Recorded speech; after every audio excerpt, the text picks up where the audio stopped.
Gawaan na naman at malapit na naman ang ating deadline ng LDM2 Learning Delivery Modalities Course for Teachers Practicum Portfolio. So ayan, tapos na ba kayo o malapit na ba kayo matapos?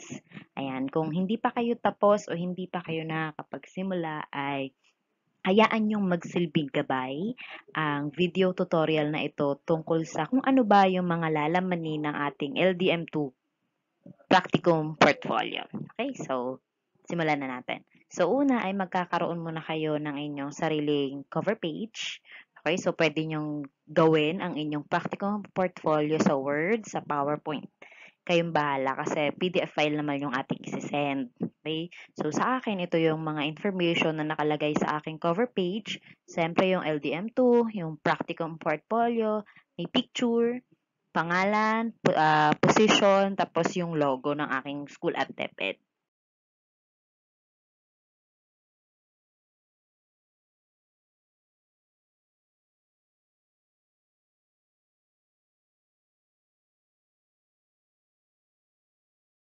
Contents. So sa akin, ang ginawa ko ay yung mga pangalan na lang ng mga artifacts at saka yung slide number. Pero sa iba, ang ginawa nila ay andun yung slide number, nandun yung artifact name, at saka yung PPST strand. So pwede nyo rin pagpilian kung ano yung mas gusto nyong gawin o piliin, kung saan kayo mas madadalian. Okay? So, after ng table of contents, dadako na tayo agad doon sa unang required artifacts. Pag sinabi nating required artifacts, ito lang yung mga hinihingi nila na ipasa natin. Okay? So, ano-ano ba yon? Una, okay, meron pala itong template. Una, yung artifact name, PPS3 strand, picture or screenshot, tapos annotation sa baba. Okay? So, sa artifact name natin, ang pinakauna ay yung individual learning monitoring plans. Okay? Sunod naman ay yung PPSD strand natin ay yung 3.1, learners' gender needs, strengths, interests, and experiences. So, dito ang nilagay ko ay yung aking mga interventions na ginawa. Okay? So, meron akong ILMP.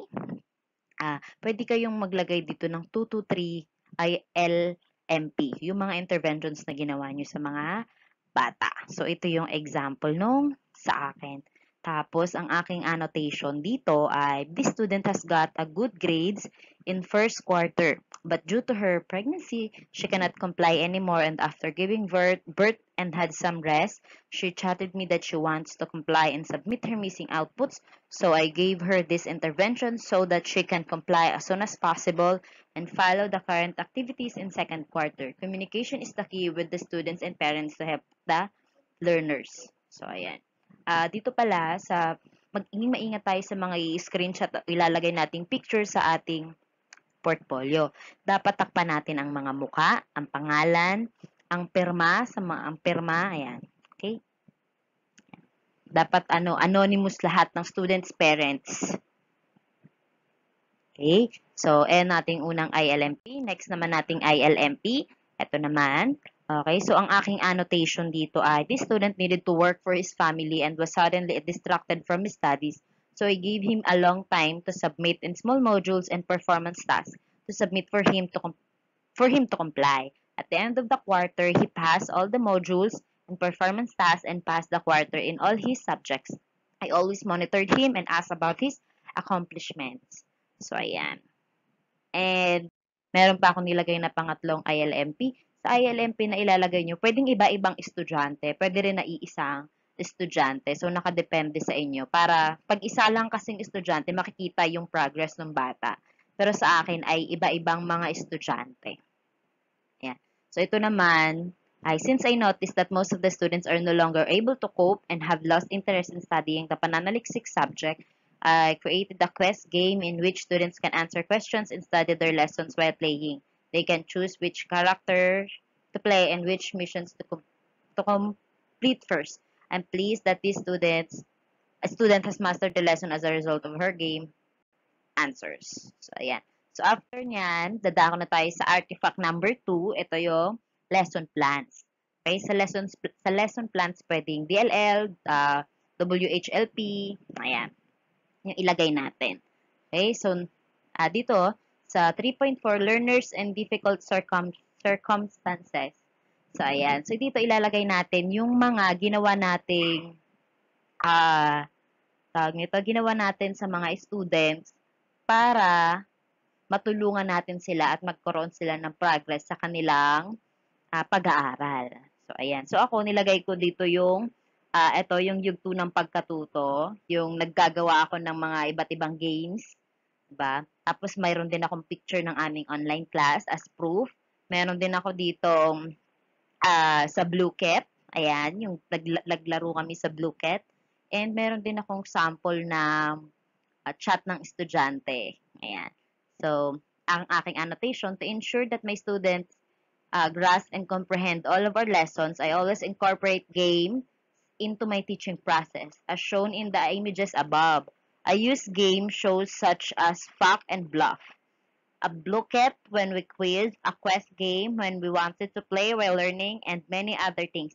Above the photos, there is also a thank you message from one of my students who is juggling his life and this education, which is why I have always accepted these late outputs of interventions because he is working to support his family. I adore this type of student who works tirelessly to achieve his goal, so why not show him some compassion?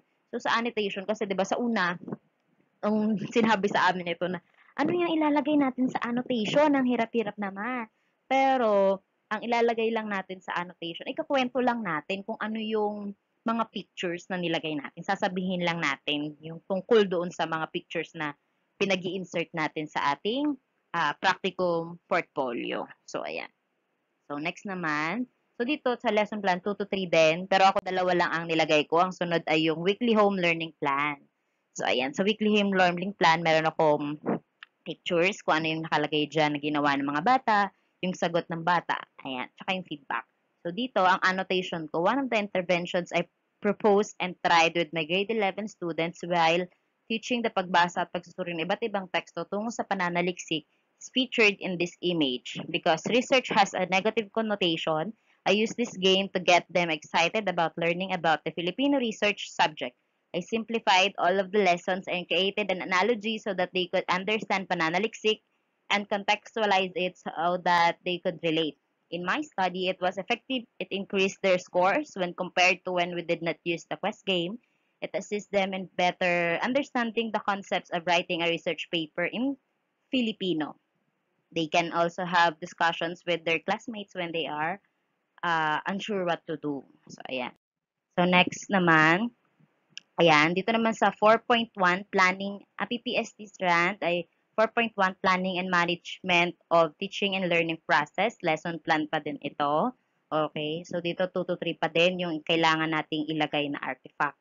So sa akin, ang una kong nilagay ay yung DLL na ipinasa ko noong ako ay COT.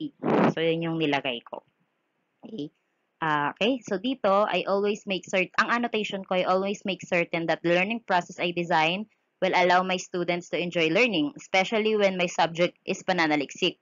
As a result, include games and interactive methods of answering and reporting. I contextualize my lessons so that my students could relate and freely share. Most importantly, my goals are aligned with those of MELCS. So, yan. Next na nilagay kong artifact ay ito, yung weekly home learning plan naman. So, ang aking annotation daw, WHLP assists teachers in keeping track of the appropriate learning process for students because it is based on the most essential learning competencies or MILCs. It is more concise. In order to teach my students, I use a variety of learning instructional materials such as video lessons, PowerPoint presentations, interactive games, and quest games. Because of the game, it allows them to fully comprehend the topics while also having fun. Every meeting, we also have kumustahan before we move on to the next lesson to ensure that they are prepared and excited to learn. So, sa 4.1, Planning and Management of Teaching and Learning Process, ang ilalagay natin dyan ay yung mga ginawa nating DLL, lesson plan, weekly home learning plan, na nagpapakita kung paano ba yung teaching and learning process na ginawa natin sa mga bata. So, next naman nating PPST strand ay yung learning outcomes aligned with learning competencies. So, dito ilalagay natin yung mga pictures ng mga chichikan natin, yung mga sinubmit na mga bata, na mga outputs, ayun yung ilalagay natin dito. Okay? So, ang annotation ko here, the activities I checked in Google Classroom, I always make certain that all of the activities I designed are in accordance with the MELCs. I also make certain that the outcomes of or results of all activities, performance tasks, and learning objectives are clearly emphasized.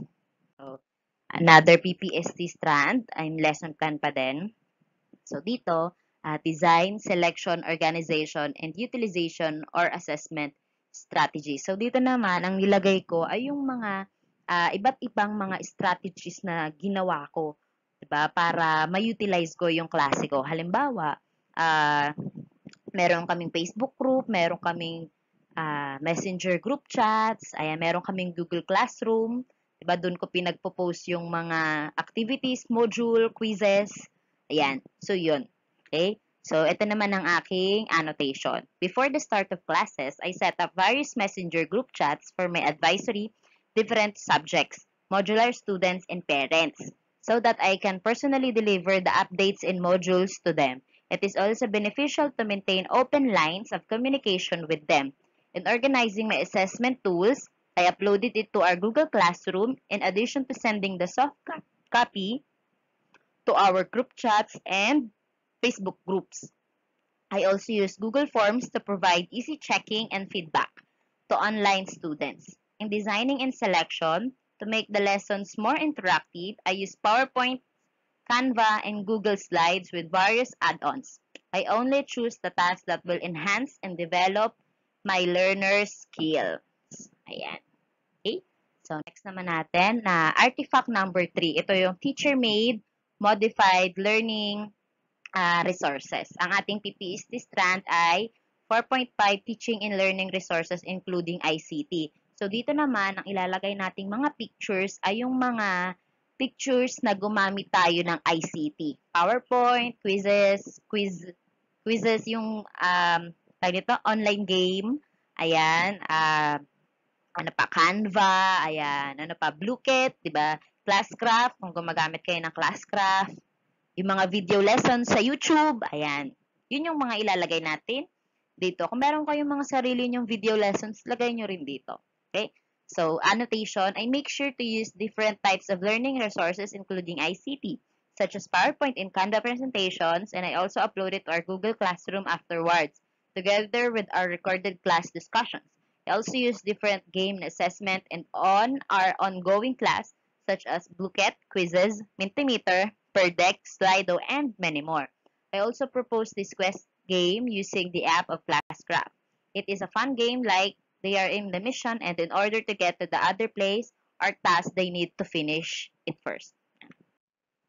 So, next naman natin na artifact number 4. Ayan, nakakalahati na tayo. Ito yung Certificates of Participation in Any PD Activities. So, ang ating PPST strand ay 7.3 Professional Links with Colleagues. So, dito, ang ilalagay nating mga pictures ay yung sa inset. Ayan, yung sa mga lock sessions natin by department. Ayan yung nilagay ko. At saka yung lock session namin ng LDM by yung buong school na. So, ayan. Oops. Okay, annotation natin. These are the pictures when we have us by department, lock session, and by school. With these lock sessions, finishing our module 2 to 4 is quite easy. I am also one of the discussants of module 2 in our department lock session. By having this lock session, I learned on how to teach in a new normal setup, including the interventions that I will make for my learners with different circumstances because of the pandemic. Okay? So, yan na yung artifact number 4. Next naman natin, sa artifact number 4, meron din tayong isa pang PPST strand, 7.5 Professional Development Goals. So, dito, yung mga certificate na sinalihan natin, mga webinars, seminars, ayan. So, ako ang nilagay ko ay yung sa inset namin, diba? Yung sa Bibal, ito yung sa department, diba? Hobby, about sa hobby technologies, ayan. Tsaka yung sa Filipino, kasi major ko ay Filipino. So, yung mga nagkakaroon ng seminars regarding to Filipino. Okay? So, ang aking annotation, these are some of my certificates from various trainings and seminars I've attended both inside and outside the Department of Education. This seminar taught me a variety of strategies for teaching my students with a new normal setup and online learning. As a result, I am well prepared for the upcoming school year. I was nervous at first, but I overcame it thanks to what I learned at these seminars. I also learned how to teach an online class and develop various learning instructional materials. Okay, so ayan, next naman natin yung artifact number 5, which is reflective summary. Ang PPST strand natin ay 7.4, professional reflection and learning to improve practice. So dito, ito na yung pinaka-last ng ating required artifacts. Okay? Sa ating summary, meron tayong tanong na sasagutin. Ito yung, do you feel that this collection of work really reflects your abilities and what you have achieved this year through the LDM course? Why or why not? Okay? So, ito yung naging reflective summary ko. So, given our country's current situation as a result of the pandemic and our educational system's efforts to provide alternative ways for learners to access quality education, this course engaged me in becoming more knowledgeable and skilled in terms of implementing the most appropriate learning delivery modality in their respective areas. This also motivated me to better understand our students' needs and the most effective ways to provide instructional support while keeping their health and welfare in mind. It may be difficult to document everything we have done because it has slipped our minds to capture everything we do. I am pleased with all of the knowledge and skills I have acquired, particularly the significant improvements in my students. This module is not the end, but rather the beginning of a new era in education, and I will never be tired of learning something for the benefit of my students. I will ensure that my students advance to the next level with all of the necessary skills. Ang aking annotation, based on my reflection, it only demonstrates that I had a meaningful experience while implementing LDM2. It also demonstrates my commitment to improving my teaching skills and identifying my strengths and weaknesses in order to provide my students with the quality education they deserve. So, hanggang dyan lang ang ating required artifacts. At pwedeng hanggang dyan lang din ang inyong practicum portfolio. Pero syempre, dahil gusto natin ng karagdagan ng iba pa na artifacts, diba? So, andito yung mga self-selected artifacts. Okay, hindi na ito kailangan pa ninyong gawin. Pero kung gusto ninyo, 'di ba? Pwedeng-pwede. Okay? So, ito yung mga self-selected artifacts. So, una nating artifact ay engaging learners for the progress and achievement.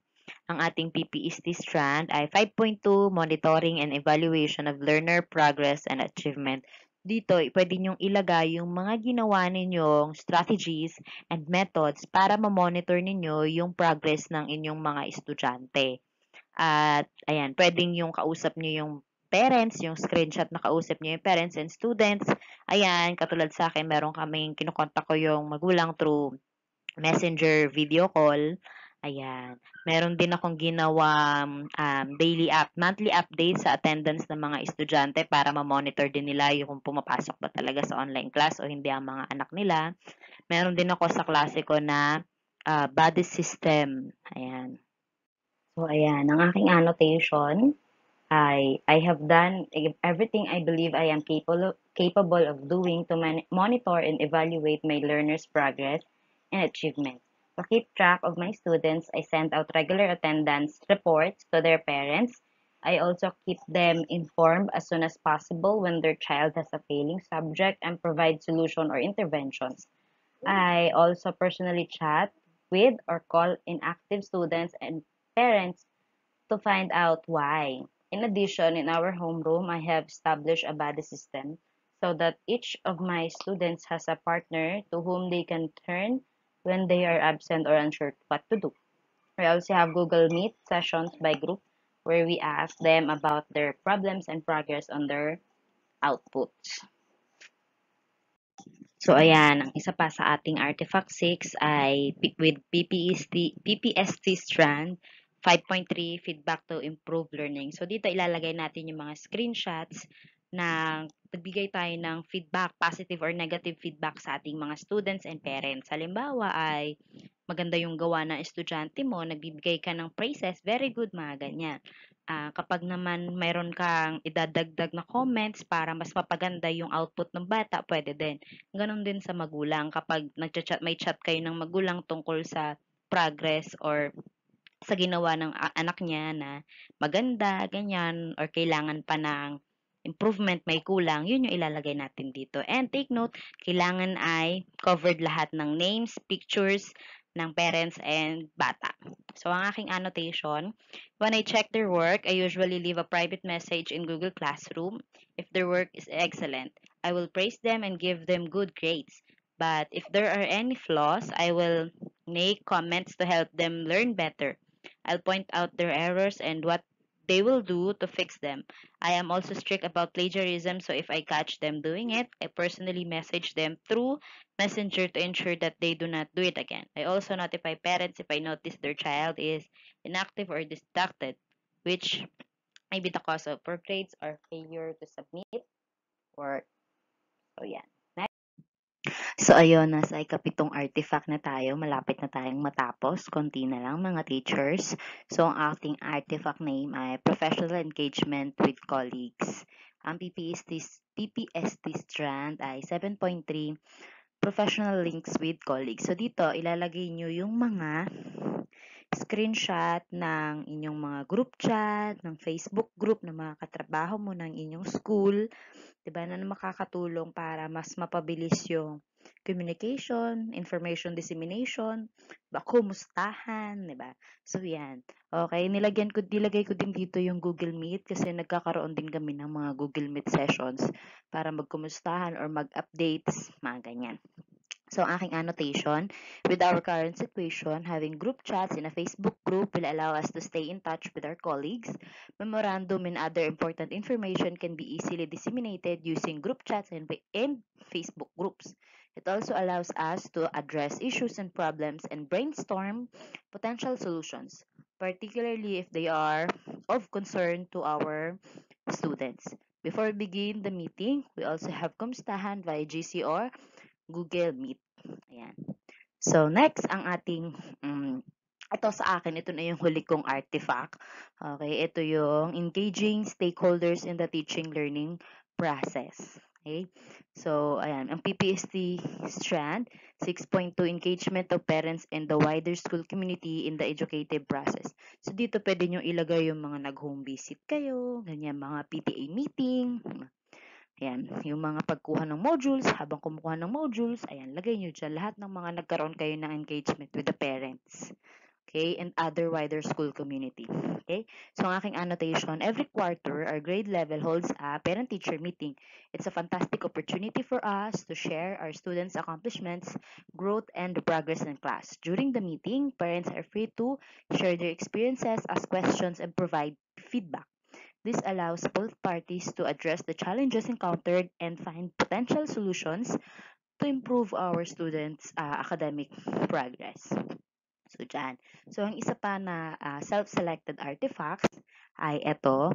An artifact name din niya, engaging stakeholders in the teaching learning process. Ang PPST strand, 5.4, communication of learner needs, progress and achievement to key stakeholders. So dito, kung meron kayong mga pictures na may kasama yung mga stakeholders, ay pwede rin dito yung home visitation, 'di ba? Or nag-donate ang barangay ng mga materials for education, or pwede rin dito yung ayan yung nagbigay ng tablet, ayan. So pwede diyan.